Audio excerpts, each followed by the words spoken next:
Hello, my name is Mike Keeler. I'm a licensed public adjuster. The name of the company is the Claim Squad Public Adjusters. And as you can see lately, of my videos that I've been posting, pretty much the last 3, 4, 5 of them have been regarding the Hurricane Ian that hit Southwest Florida from Venice, Port Charlotte, Rotunda West, Naples, Fort Myers, Captiva, Sanibel, Cape Coral. All these places got hit pretty hard.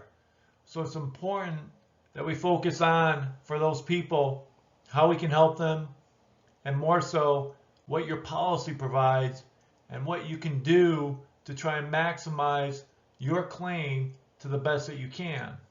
So we talk about coverages on your policy that you need to try and take advantage of from Hurricane Ian. We're going to go through some of the more popular coverages and some other tidbits within the policy language that you need to be aware of, because this can have a dramatic effect on your overall claim and how much you get from the insurance company, because a lot of times they don't tell you this stuff. We're going to get into this video. So as I mentioned, my name's Mike Keeler. I'm a licensed public adjuster here in the state of Florida.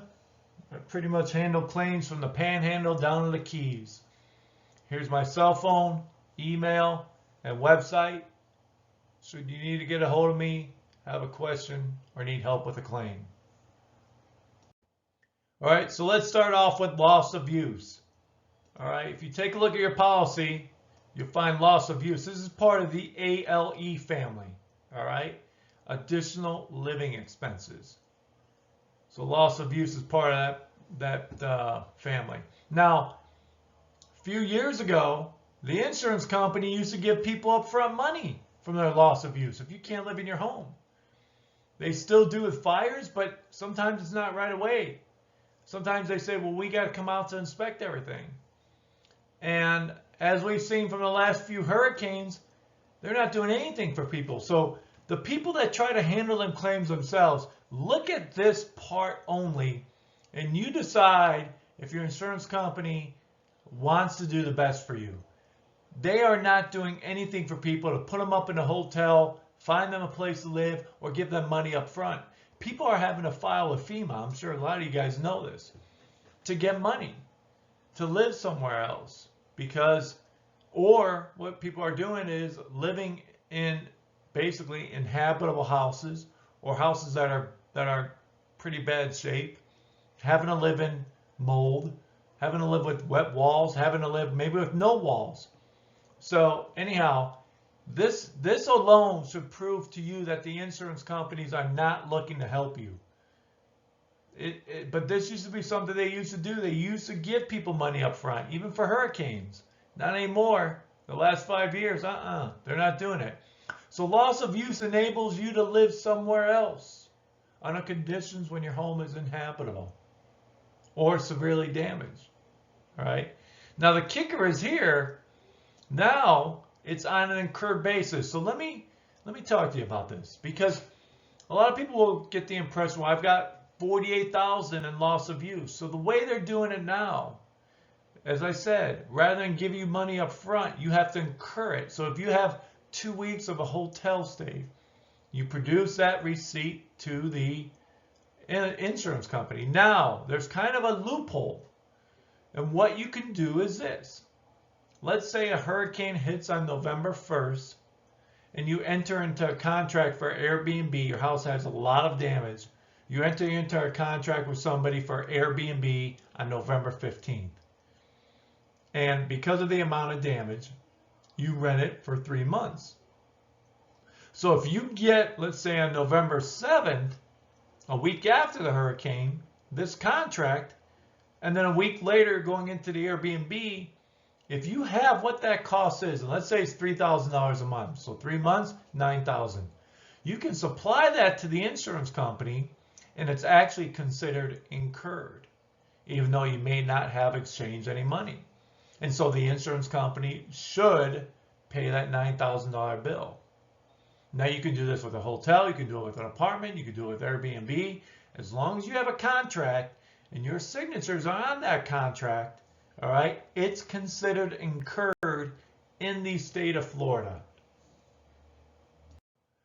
So let's take a look at another part of ALE, which is basically food, let's say dry cleaners, anything additionally that you have to spend for. But for food, here's how this works. And I've talked about this in a couple of videos. All right. What do you normally spend a month? Let's say you have a family and you spend $3,000 a month. Let's say this month in October, you spent $5,000. So you normally spend $3,000. So the insurance company will pay you $2,000. All right. So the insurance company pays anything above the normal spend. Now, if you have other things of miscellaneous costs that requires you to have additional living expenses, okay? You have a generator for a hurricane, gas. You're going to have an excessive amount of gas. Keep those receipts, right? Water. Keep that. Should be able to get that. Anything else that is an additional living expense, you can claim that. Now, the insurance company may not want to pay, but I think you have a decent argument if it's within a general consensus on what a living expense is, okay? So the other important coverage, if you own a property and you rent it out, lease it out, whatever it is, you're basically a landlord, okay? You have Airbnb. This is where that property you collect rent or any type of financial compensation for other people to use or live there. All right, it could be temporary, it could be short term, it could be long term. So fair rental value will give you from the time of the hurricane until the property is rebuilt. And you'll see on your policy where you have fair rental value. And then what you do is there's a couple different things that may have to come to effect. So if you've had it for a while, they may ask for the previous couple years, the invoices, revenues, anything taxes, anything that shows what you've actually made on those properties. Or let's say you have a newer property, or you just decided over the past year or so to get into the Airbnb world. So you're not going to have the past records, but what you could do is show any canceled contracts, reservations, anything of that would prove that you had actually people there renting, living, leasing, whatever the case might be. All right. All right, so let's take a look at, this is a policy. And as you can see here, I pointed to the additional living expenses, and here it's $32,000 that they have for additional living expenses. Now, here, pay attention, fair rental value? No, they don't have any fair rental value coverage. So this essentially means to me, once I see this, that this is a home that people actually live in, and they don't use it for any type of rental situation, Airbnb, things of that nature. If you're liking this video so far, please give me a like.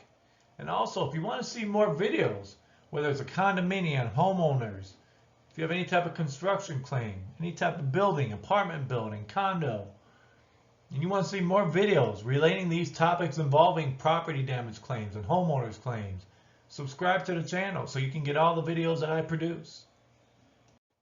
Okay, so let's talk about debris removal, right? When you talk about places like Sanibel, everywhere, I guess, Fort Myers, Cape Coral, Captiva, Rotunda West, Port Charlotte, the Venice, up and down that southwest Florida coast. Debris removal comes in. However, there's a misconception from everybody. What is debris removal?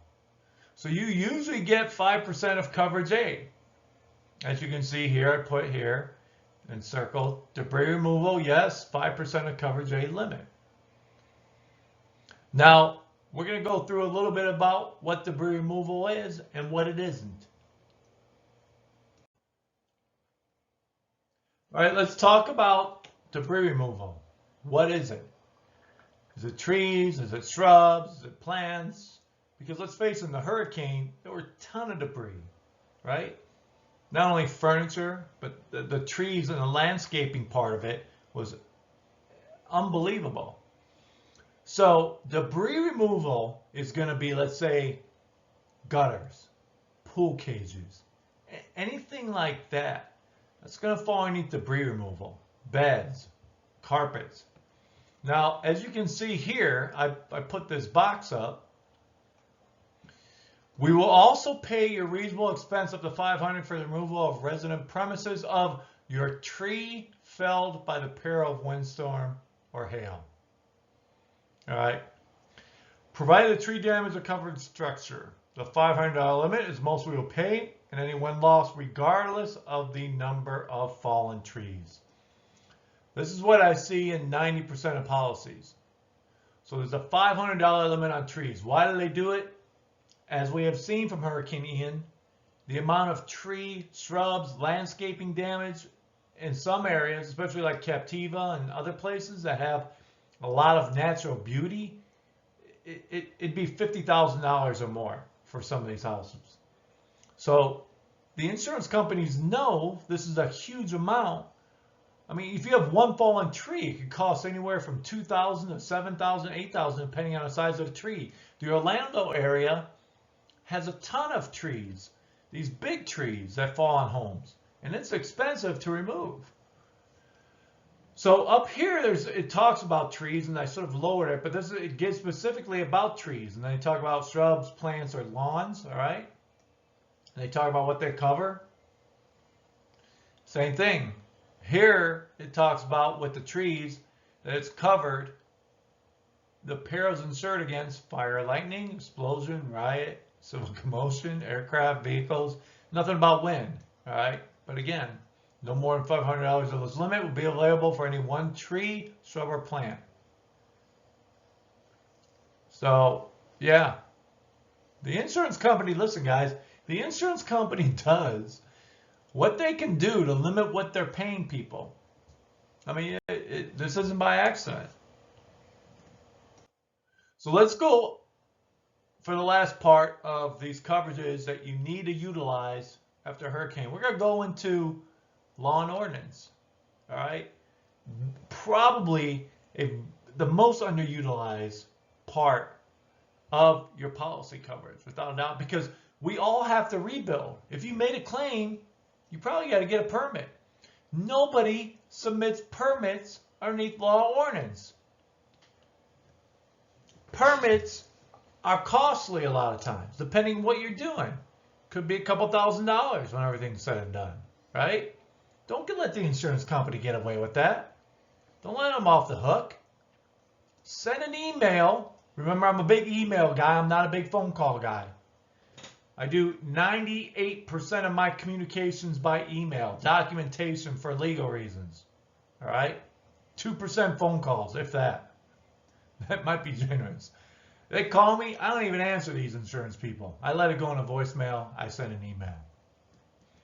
So anyhow, get an email before you close your claim out. If you're handling a claim, listen, even something small is going to be a few $100. So law and ordinance also, not only besides a permit, if you have to rebuild and you're rebuilding something and it needs to be brought up to code. Okay, let's say electrical, you suffered a fire and some of your wiring's no longer good. And maybe you have to bring it up to code. The house is 30 years old, you have to bring it up to current code. Same thing with roofing, right?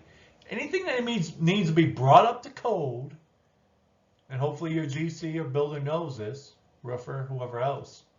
And a lot of times the roofer uses architects, but they'll know if there's anything that needs brought up to code. Then you use that for law and ordinance. So if something's going to cost $30,000, $40,000 for you to bring up to code, all right, then you file with law and ordinance. Submit the coverage. This isn't whether they can deny it. They could try to deny it. And what they'll say is part of your overall compensation or settlement package, but that's a bunch of crap. So if something needs to be removed, let's say you have an addition somewhere, and it no longer conforms to your building code. So even if something needs to be removed in addition to the home, Well, the expense for that, not only if you're building something up to bring it up to code, but also if you're removing something to appease the code. Same thing underneath law and ordinance. This video, my name is Mike Keeler. I'm a licensed public adjuster in the state of Florida. I represent people here all over the state. Here's my cell phone, email, and website if you need to get a hold of me. Thanks for watching this video.